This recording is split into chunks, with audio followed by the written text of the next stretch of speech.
Hello friends, welcome back to our channel mycampusreviewabroad.com. You are watching episode 3 of season 1 and once again we are in conversation with our co-founder Aditi Vij. Hello Aditi. Well, thank you so much for having me on the show, and you look ravishing today.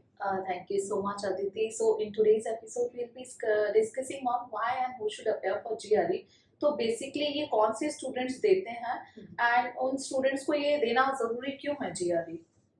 Okay, so GRE is Graduate Record Examination, and people who are aspiring for the master's program and PhD programs tend to appear for this kind of examination. Okay, so now इसमें 3 sections को analyze किया जाता है, like the quantitative ability, your verbal reasoning, and analytical writing skills. Now these 3 skill sets are the utmost important skill sets जो किसी भी एक normal बहुत ही एक्सटैटिक प्रोग्राम के लिए भी बहुत अनिवार्य होती है। तो ये 3 स्किल सेट्स के ऊपर आपको टेस्ट किया जाता है। तो बेसिकली जो GRE एग्जामिनेशन है वो वाले स्टूडेंट्स देते हैं जो इंटरनेशनल यूनिवर्सिटी में मास्टर्स के अप्लाई करते हैं, राइट?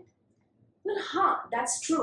बिल्कुल, जो प्रोग्राम मास्टर्स के प्रोग्राम्स जैसे MS हो गया या MBA हो गया या PhD हो गया, ये प्रोग्राम्स के लिए जो टॉप यूनिवर्सिटीज में आप जाना चाहते हो वो यूनिवर्सिटीज इसी स्कोर को एक्सेप्ट करती हैं।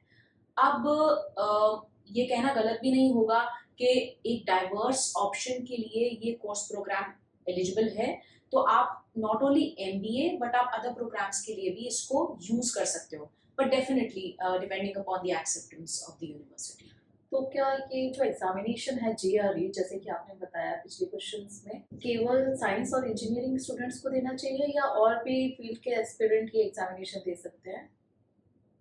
वेल ये बात बहुत पॉपुलर है कि साइंस और इंजीनियरिंग के स्टूडेंट्स ही इस एग्जाम को बहुत ज़्यादा दे रहे हैं, लेकिन ऐसा कहना गलत नहीं होगा कि बिजनेस, आर्ट्स और humanities and even sometimes science के बच्चे जिनके कोर्स क्रेडेंशियल्स बहुत ज़्यादा इलेबोरेट होते हैं, तो वो वाले एस्पिरेंट्स जो बच्चे होते हैं उनके लिए भी ये एग्जामिनेशन बहुत ज़्यादा अनिवार्य है।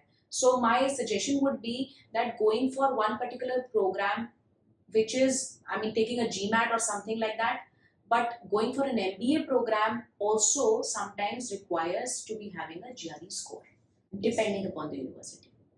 अच्छा, तो GRE के अलावा तो GMAT एग्जामिनेशन भी होता है MBA एस्पिरेंट्स के लिए, तो क्यों ज़्यादातर एस्पिरेंट GMAT ना देके GRE को चूज करते हैं? Well, इसका बहुत ही सामान्य कारण ये है कि GRE is a very diverse exam. GMAT is related to business management programs and B schools.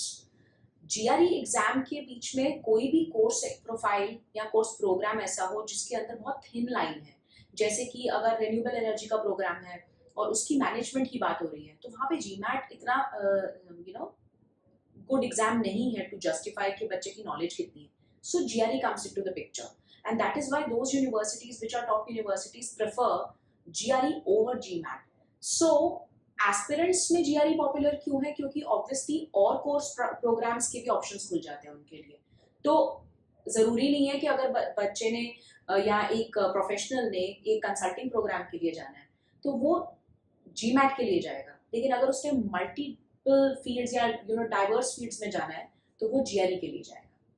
ये GRE एग्जामिनेशन की कोई एलिजिबिलिटी भी होगी, वो आप मेरे को बता सकते हैं? Well, eligibility as such demarcated नहीं है, तो anybody can give a GRE exam, but किसके लिए ये एग्जाम है? That is PhD and masters programme. तो आप अंडर ग्रेजुएट हो, आपकी ग्रेजुएशन कंप्लीट नहीं है, तब भी आप GRE एग्जाम दे सकते हो 12 बेसिस पे, बट आपका गोल ये होना चाहिए कि GRE में दूं क्यों, उसका पर्पस क्या है? For masters in PhD admissions. GRE के जो सेक्शंस हैं वो हमारे कितने सेक्शंस हैं और इसका कोई फॉर्मेट भी है कोई पर्टिकुलर? वेल, इसका बेसिकली इसके सेक्शंस की बात करें तो 3 मेजर सेक्शंस होते हैं, और 3 मेजर सेक्शंस के अंदर होता है quantitative reasoning, your verbal reasoning and analytical writing skills, जैसे कि मैंने आपको पहले भी बताया. लेकिन इन 3 सेक्शंस को हम कैसे बैलेंस आउट करते हैं और क्यों होते हैं? जैसे क्वांट और वर्बल बेसिकली हमारी प्रॉब्लम सॉल्विंग को एड्रेस करने के लिए होते हैं, हमें पता लगे कि बच्चा कितनी प्रॉब्लम सॉल्व कर सकता है.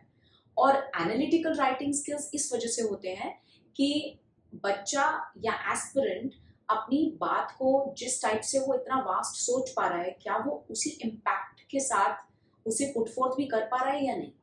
तो उन चीज़ों के लिए ये 3 असेसमेंट होती है इन स्किल सेट्स पे। तो बेसिकली जो हमारे एस्पिरेंट है जो मास्टर्स या हायर स्टडीज के बाहर जाना चाहते हैं उनके लिए ये जीआरई एग्जामिनेशन बहुत इंपॉर्टेंट है, राइट?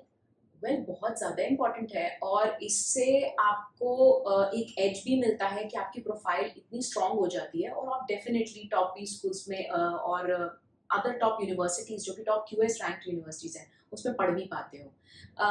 लेकिन और भी अच्छी बात इस पे क्या है कि अच्छे जीआरई स्कोर के साथ आप स्कॉलरशिप्स भी हासिल कर सकते हो। तो यानी कई दफ़ा तो ऐसा देखा गया कि 100% स्कॉलरशिप हो गई, 85% स्कॉलरशिप हो गई। इमेजिन इतनी हाई फीस के ऊपर आपकी पूरी फीस ही माफ हो जाए। Scholarship is a big icing on the cake. Oh, very thankful this knowledge that you have provided us to our aspirant today. So this is a really, really important and really informative also. Thank you so much, Aditi. Well, thank you so much. I'm also glad that I could share. Baki, one tip that with a very good preparation and appropriate preparation, I would not say good or zyada ya kam, but with the appropriate preparation, you can definitely achieve the best scores in GRE.